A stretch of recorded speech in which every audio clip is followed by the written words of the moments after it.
Assalamualaikum warahmatullahi wabarakatuh. Perkenalkan, saya Neto Wardani dengan NIM 0902 1182227031. Baiklah, di sini saya akan mempresentasikan hasil dari tugas review jurnal mata kuliah jaringan secara tiruan. Di sini saya melakukan review terhadap tiga jurnal yang berbeda dengan objek yang sama, yaitu adalah kematangan buah kelapa sawit. Di sini ada objek dan masalah, di mana pada penelitian pertama, objeknya merupakan buah kelapa sawit yang dianalisis menggunakan spektrum Raman. Nah, permasalahan yang timbul adalah metode visual berbasis warna rentan terhadap pengaruh pencahayaan lingkungan, sehingga dapat menyebabkan kesalahan pada penelitian. Oleh karena itu, penelitian ini bertujuan untuk membuat model klasifikasi dengan memanfaatkan fingerprint molekuler dari spektrum Raman. Kemudian pada penelitian kedua, objeknya adalah buah kelapa sawit yang diambil dari kebun kelapa sawit untuk diklasifikasikan tingkat kematangannya. Di mana permasalahan yang timbul ada berkaitan dengan kebutuhan akan metode klasifikasi yang akurat dan efisien untuk menentukan kematangan buah berdasarkan citra digital. Kemudian pada penelitian yang ketiga, objeknya adalah tingkat kematangan buah kelapa sawit varietas Tenara di wilayah barat selatan Aceh, di mana masalahnya yang timbul adalah berkaitan dengan pengaruh tingkat kematangan terhadap kualitas dan kuantitas terhadap produksi minyak kelapa sawit, serta resiko kesalahan pada pengukuran manual. Sehingga penelitian ini bertujuan untuk membuat model untuk mengklasifikasikan kematangan buah kelapa sawit. Yang selanjutnya adalah dataset yang digunakan pada masing-masing penelitian.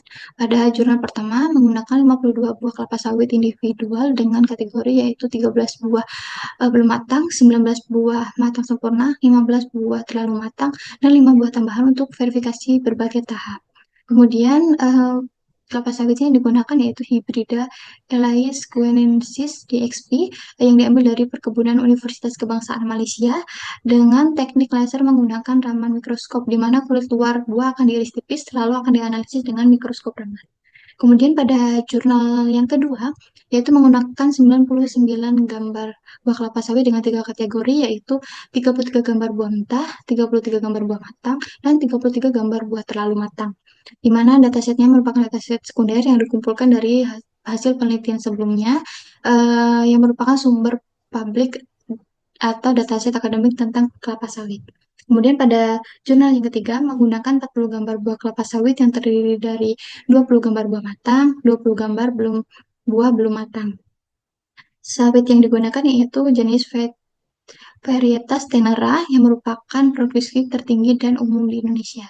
Diambil dari kebun lokal dan pabrik kelapa sawit di wilayah barat selatan Aceh menggunakan kamera CMOS. Kemudian yang selanjutnya adalah algoritma yang digunakan pada masing-masing penelitian. Pada penelitian pertama menggunakan algoritma MLP atau multi-layer perceptron untuk membangun model klasifikasi kematangan buah kelapa sawit, di mana modelnya akan dilatih menggunakan metode backpropagation untuk membedakan buah underripe, ripe, dan overripe. Kemudian pada jurnal yang kedua menggunakan algoritma Learning Vector Quantization atau LVQ yang merupakan metode supervised learning untuk mengklasifikasikan berdasarkan perbandingan vektor input dengan prototype bobot. Model LVQ ini akan dilatih untuk membedakan tiga tingkat kematangan yaitu raw, ripe, dan overripe. Kemudian pada penelitian yang ketiga menggunakan algoritma self-organizing maps atau SOM yang merupakan metode unsupervised learning untuk klasifikasi, di mana uh, diterapkan pada penelitian ini untuk menyesuaikan bobot not berdasarkan kedekatan dengan data input yang memungkinkan sistem mengelompokkan buah matang dan buah belum matang tanpa label secara eksplisit. Kemudian yang selanjutnya ada processing data dan penerapan algoritma. Dimulai dari jurnal yang pertama, yaitu dilakukan data collection. Kemudian yang kedua, Raman spectroscopy measurement. Untuk setiap buahnya diikuti di tiga titik, yaitu top, middle, dan bottom untuk diambil spektrum rata-ratanya. Kemudian pada tahap processingnya, yaitu meliputi baseline correction untuk menghilangkan latar belakang agar puncak spektrum lebih jelas. Kemudian mengukur pengurangan noise-nya, kemudian dilakukan deconvolution dan curve fitting untuk memisahkan puncak yang tumpang tindih dengan algoritma Gaussian dan mengekstraksi intensitas serta posisi puncaknya. Kemudian dilakukan fitur extraction dengan mengambil nilai intensitas puncak dari senyawa organik penting untuk input model. Kemudian menggunakan ANOVA analisis untuk memilih 7 fitur paling penting dan signifikan yang membedakan tingkat kematangan buah kelapa sawit tersebut. Kemudian pada penerapan algoritmanya dibuat model MLP dengan input layer yaitu 7 neuron, kemudian hidden layernya satu hidden layer berisi 20 neuron, dan output layernya 3 neuron. Kemudian pada trainingnya, dataset dibagi menjadi 60% untuk training, 10% untuk validasi, dan 30% untuk testing. Nah, fitur-fitur dari spektrum spektrum akan diinputkan ke jaringan secara tiruan. Kemudian bobot jaringan diupdate melalui proses backpropagation selama beberapa epoch. Kemudian dilakukan validasi untuk mencegah overfitting dan model dilatih sampai errornya konvergen, yaitu sekitar epoch ke-10 dengan nilai cross entropinya mendekati 0. Kemudian pada tahap testingnya digunakan data yang belum pernah diproses sebelumnya dan hasil klasifikasi dibandingkan dengan label data aslinya. Kemudian pada penelitian atau jurnal kedua dengan algoritma LPG dilakukan data collection, kemudian pre-processing datanya itu eh, cropping, di mana setiap gambar dipotong agar hanya fokus pada buah kelapa sawitnya saja. Kemudian dilakukan fitur extraction dengan 3 metode yang berbeda. Yang pertama HSV method, yaitu menghitung rata-rata dan standar deviasi dari hue, saturation, dan value. Kemudian menggunakan eh, GLCM untuk menghitung fitur tekstur, kemudian untuk dihitung juga arahnya, dan kemudian menggunakan TSNA untuk digunakan mereduksi dimensi data dan mempertahankan struktur lokal data. Kemudian untuk penerapan algoritmanya menggunakan model LPQ ini, yang pertama input layernya berasal dari hasil ekstraksi fiturnya sebagai data input ke modelnya. Kemudian prototype vektornya itu merupakan uh, memiliki sejumlah vektor bobot yang mewakili karakteristik dari setiap kelas-kelas tingkat kematangannya. Kemudian untuk trainingnya, itu untuk setiap sampel atau input fiturnya, hitung jarak kemudian antara vektor fitur sampel dan semua prototipe. Kemudian tentukan prototipe terdekat. Kemudian jika klasifikasi yang dihasilkan sesuai label sebenarnya, bobot prototipe tersebut diperbarui agar mendekati input. Namun jika tidak sesuai, bobot prototipe dijauhkan dari input. Kemudian untuk learning rate-nya itu biasanya menurun secara bertahap selama proses pelatihan.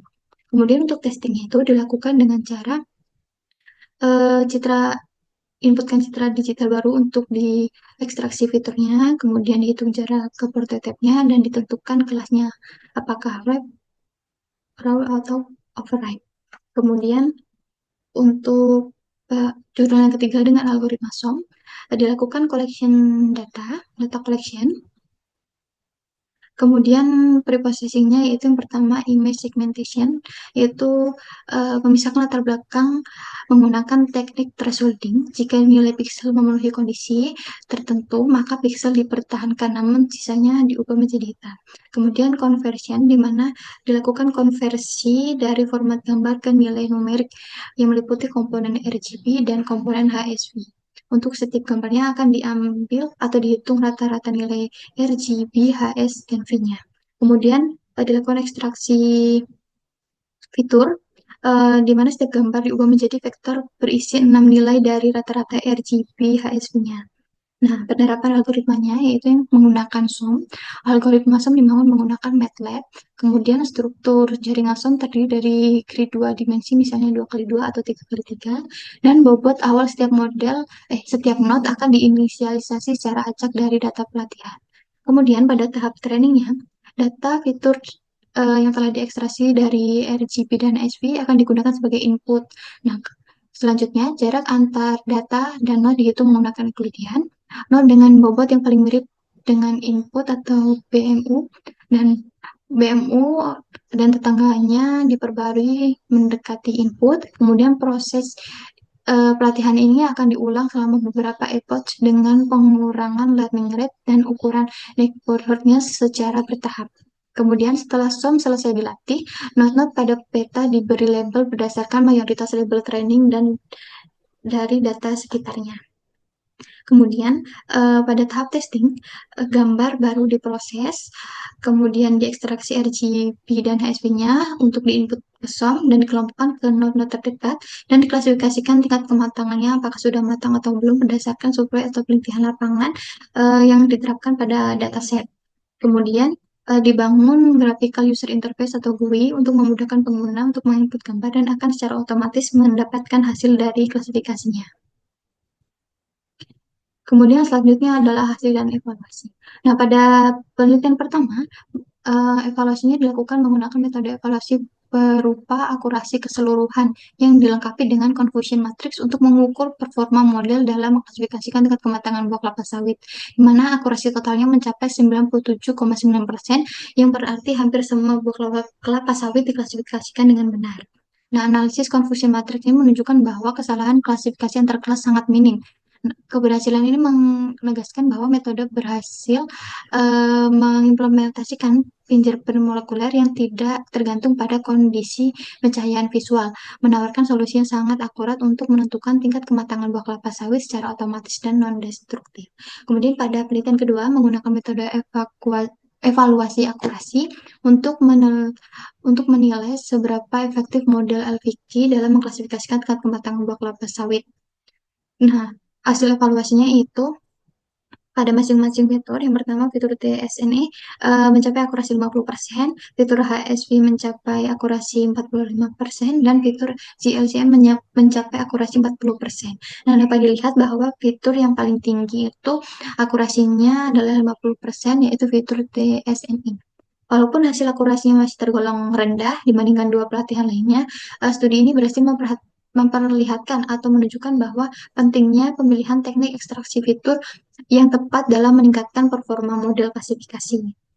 Kemudian pada penelitian yang ketiga, menggunakan metode evaluasi precision untuk menilai tingkat kematangan klasifikasi kematangan buah kelapa sawit, di mana precision ini dipilih karena fokus penelitian adalah untuk memastikan bahwa semua buah yang diprediksi matang benar-benar adalah buah matang, sehingga meminimalkan kesalahan dalam proses panen. Hasil evaluasinya, precision ini mencapai 100%, yang artinya semua buah yang diprediksi matang benar-benar adalah buah matang. Nah, hasil ini membuktikan bahwa penggunaan fitur warna sederhana dapat efektif dalam sistem klasifikasi kelapa sawit dua kelas dengan potensi aplikasi yang luas dalam membantu proses panen. Kemudian yang terakhir adalah kesimpulan dari ketiga jurnal yang telah direview, di mana ketiga penelitian menunjukkan bahwa metode jaringan saraf tiruan mampu digunakan untuk klasifikasi tingkat kematangan buah kelapa sawit, namun dengan pendekatan dan hasil yang bervariasi. Nah, dari ketiga penelitian ini dapat disimpulkan bahwa keberhasilan klasifikasi kematangan buah sawit sangat bergantung pada kualitas data input dan metode ekstraksi fitur yang dipilih. Metode berbasis data molekul seperti Raman spektroskopi menawarkan akurasi lebih tinggi dibandingkan metode visual biasa. Namun, penggunaannya itu memerlukan biaya dan infrastruktur yang lebih besar. Sebaliknya, pendekatan berbasis citra sederhana seperti SOM dan LVQ lebih mudah diterapkan namun membutuhkan peningkatan data dan teknik pengolahan fitur agar lebih andal untuk membangun model klasifikasi. Untuk masa depan atau penelitian selanjutnya, pengembangan kombinasi antar data visual dan molekuler, peningkatan ukuran data, serta eksplorasi model jaringan saraf yang lebih kompleks sangat disarankan guna menghasilkan sistem klasifikasi kematangan buah kelapa sawit yang lebih akurat dan dapat diterapkan atau digunakan di berbagai kalangan industri buah kelapa sawit. Sekian presentasi dari saya. Apabila ada kesalahan dan kekurangan, saya mohon maaf. Saya akhiri. Wassalamualaikum warahmatullahi wabarakatuh.